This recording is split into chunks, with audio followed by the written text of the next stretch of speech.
Goddag, vi sidder her i dag ude i en meget flot naturskov sammen med Buskmand Jens. Ja, du hørte rigtigt, Buskmand Jens. Og jeg vil stille ham et par spørgsmål. Buskmand Jens. Goddag. Hvor lang tid har du prøvet at være ude i skoven? Altså, det var i 1944. Jeg var her engang i skoven i 8 timer efter en jagt på en hjort.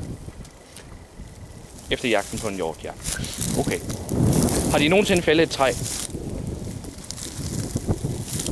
Ja, men det var bare lille et. Altså, du ved, sådan nogle små nogen. Ja, naturligvis.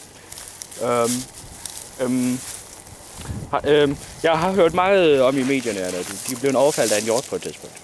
Ja, det var den hjort, der sådan... Jeg kom gående om et hjørne, ikke?